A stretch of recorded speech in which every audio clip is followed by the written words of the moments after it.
दोस्तों, आरएलसी परिपथ 12th class में जो है प्रत्यावर्ती धारा का टॉपिक है और ये बहुत आईएमपी पिछले वर्षों में ये क्वेश्चन आ चुका है। आरएलसी परिपथ क्या है, इसमें परिणामी प्रतिरोध, प्रतिबाधा, कालांतर व धारा के शिखर मान के लिए सूत्र स्थापित कीजिए।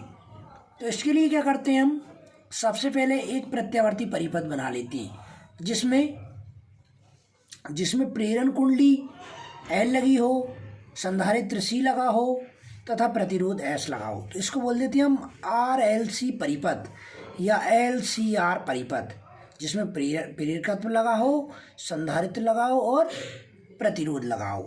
तो ये सर्किट हो जाता है प्रत्यावर्ती LCR परिपथ। और यहाँ पर हम ये निशान बना रहता है तो ये आपका हो जाता है प्रत्यावर्ती स्रोत। यहाँ पर हम इस पे भी equal to sine 0 omega t apply करते हैं, लगाते हैं। तो चित्र में सबसे पहले हम इसका वर्णन लिख लेते हैं। चित्र में प्रेरकत्व L, धारिता C तथा प्रतिरोध R तीनों श्रेणी क्रम में जुड़े हैं। इनके सिरों के मध्य प्रत्यावर्ती विद्युत वाहक बल V equal to V0 sine omega t आरोपित किया गया है। माना कि किसी भी क्षण परिपथ में धारा I प्रवाहित हो रही है, मतलब प्रेरकत्व L, संधारित्र C तथा प्रतिरोध R के सिरों पर जो है या में धारा जो है I प्रवाहित हो रही है। तो इस धारा के कारण क्या होता है, प्रेरकत्व L के सिरों पर विभवांतर उत्पन्न हो जाता है। विभवांतर V equal to VL equal to क्या हो जाता है, IXL। IXL क्या है, प्रतिघात है। जब प्रत्यावर्ती धारा परिपथ में केवल प्रेरण कुंडली लगी हो तो उसको प्रतिघात कहते हैं। संधारित्र C के सिरों पर विभवांतर VC बराबर IXC, VC equal to IXC बराबर होता है 1/ओमेगा C। मतलब जब संधारित्र लगा हो तो उसकी प्रतिघात होती है 1/ओमेगा C।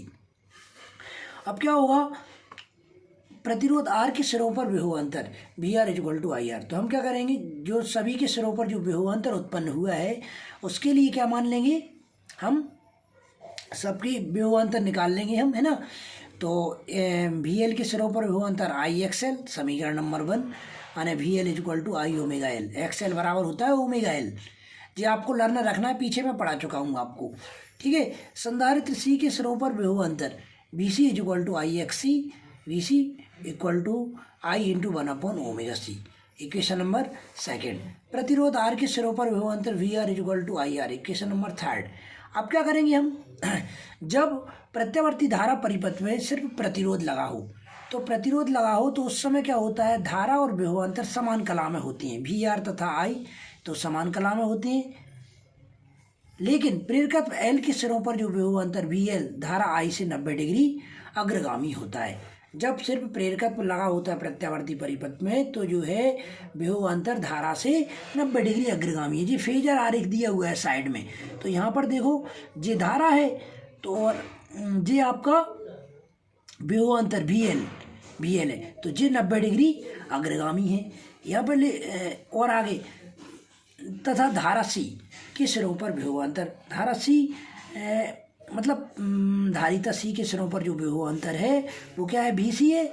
और धारा I से 90 डिग्री कैसा है, पश्चिमगामी, मतलब इधर जा रहा है जी। धारा I से 90 डिग्री क्या है, पश्चिमगामी है। अर्थात VL और VC परस्पर विपरीत कला में होते हैं और VL और VC जो के बीच में क्या बन जाता है, 90 डिग्री का एंगल बन जाता है। ये अग्रगामी होता है और ये पश्चिमगामी होता है, ठीक है। तो इनके बीच में 180 डिग्री का कोण बन जाता है। तो VL और VC का परिणामी तो हम डायरेक्ट निकाल लेते हैं, VL माइनस VC करके, VL माइनस VC करके। इसके लिए हमें कोई प्रमेय वगैरह नहीं लगाना पड़ती। इसके बाद प्रतिरोध के सिरों पर विभवांतर VR के लंबवत है। VL माइनस VC जो है VR के कैसा है, लंबवत है। VL माइनस VC मतलब VL में से हम VC घटा दिया तो जो परिणामी विभवांतर VL माइनस VC है वो इसी दिशा में होगा। और जी R के सिरों पर जो विभवांतर है वो इस डायरेक्शन में, तो दोनों के बीच का कोण कितना हो गया, 90 डिग्री। तो 90 डिग्री हो गया। तो हमने क्या किया, कि माना इन दोनों का जो परिणामी विभवांतर है वो क्या है, v है। तो ऐसे एक लाइन खींच देंगे और यहाँ पे परपेंडिकुलर ड्रॉ कर देंगे, तो ये क्या बन जाएगा, एक समकोण त्रिभुज बन जाएगा। क्या बन जाएगा, समकोण त्रिभुज। समकोण त्रिभुज में पाइथागोरस प्रमेय लगा देंगे हम।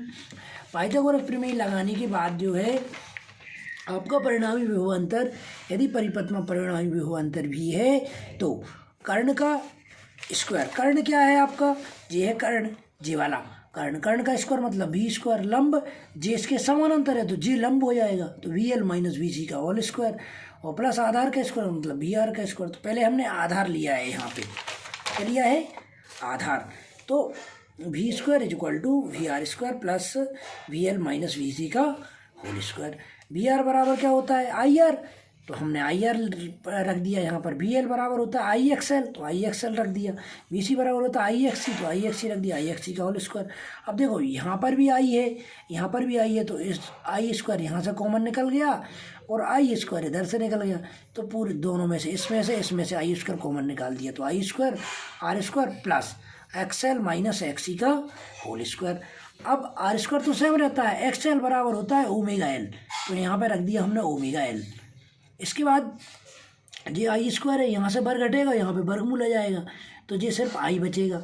आई इसके बटे में ले आए हम, तो v अपॉन आई, तो r square plus XL minus XC का होल स्क्वायर। अब XL बराबर होता है ओमेगा L, तो ओमेगा L रख दिया। XC बराबर होता है 1 अपॉन ओमेगा C, तो 1 अपॉन ओमेगा C रख दिया। तो v अपॉन आई, v अपॉन आई मतलब विभवांतर और धारा का जो अनुपात होता है उसे हम क्या कहते हैं, प्रतिरोध कहते हैं। लेकिन जब प्रत्यावर्ती परिपथ में संधारित्र, प्रेरण कुंडली और प्रतिरोध तीनों लगे होते हैं तो उसके परिणामी प्रतिरोध को या प्रभावी प्रतिरोध को प्रतिबाधा कहते हैं।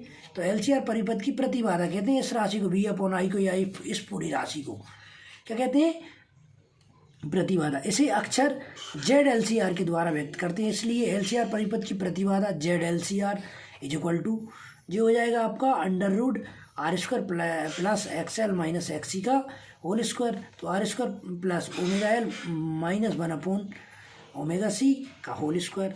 अब हमें क्या निकालना है, चित्र बी में परिपथ में धारा I आरोपित विभवांतर V से कला में फाई पश्चिगामी है। यहाँ पे देख लो आप डायग्राम, ये चित्र बना हुआ है, ये फाई पश्चिगामी, देखो जे धारा तो 90 डिग्री पश्चिगामी है, लेकिन हमने जब ऐसा इसका परिणामी निकाला तो जो विभवांतर जो भी जो है वो धारा से 90 डिग्री क्या है, पश्चिगामी, मतलब कला में पश्चिगामी मान लिया हमने फिलहाल में। तो टेन थीटा इसमें लगा देंगे सूत्र, टेन थीटा बराबर होता है लंब बटे आधार, तो मतलब VL minus VC upon VR। तो ये हो जाएगा आपका कलांतर निकालने के लिए टेन फाई इक्वल टू लंब बटे आधार। तो लंब तो VL माइनस VC है, लंब आपका VL माइनस VC है और आधार आपका VR है। तो VL कितना है IXL और VC क्या है IXC है और VR बराबर IR है, तो I कॉमन निकाल के कैंसिल कर दिया, तो XL minus XC upon R, XL की जगह ओमेगा L रख दिया और XC की जगह 1 अपॉन ओमेगा C रख दिया और इधर अपॉन R। तो ये कलांतर के लिए सूत्र आ गया, ये प्रतिबाधा के लिए आ गया, और ये जो इधर था ये धारा के लिए, ये विभवांतर के लिए है सूत्र। अब हमको निकालना है LCR परिपथ में धारा I equal to I0 sine omega t minus phi आ रहा है, क्योंकि धारा जो है 90 डिग्री क्या है इसमें पश्चिगामी है, ठीक है 90 डिग्री पश्चिगामी है। तो I नॉट, इसका जो I नॉट है वो क्या हो जाएगा, I इज इक्वल टू विभवांतर बटे प्रतिरोध का जो अनुपात होता है वो धारा का शिखर मान कहलाता है। तो V naught upon R square जे आपका रख देंगे, ZLCR की वैल्यू जे रख देंगे, तो ये धारा का शिखर मान आ गया। तो यहाँ पे फेजर आरेख हमने बना ही दिया, ये फेजर आरेख है, ये धारा और वोल्टेज का आरेख है V और I के, यानी समान कला में जब आपका क्या लगाओ, सिर्फ प्रतिरोध लगाओ, तो I और VR समान कलाम होते हैं। इसको A डायग्राम मान लो, इसको B डायग्राम मान लो, है ना। तो ये आपका फेजर आरेख हो गया, है ना, और ये आपका प्रत्यावर्ती धारा आरेख हो गया। तो ऐसे करके हमें ये 5 नंबर में पूछा जाएगा और ये बहुत ही इम्पोर्टेंट क्वेश्चन है, इसको प्यारे बच्चों अच्छे से कर लेना, है ना, ध्यान से कर लेना। Okay, thank you.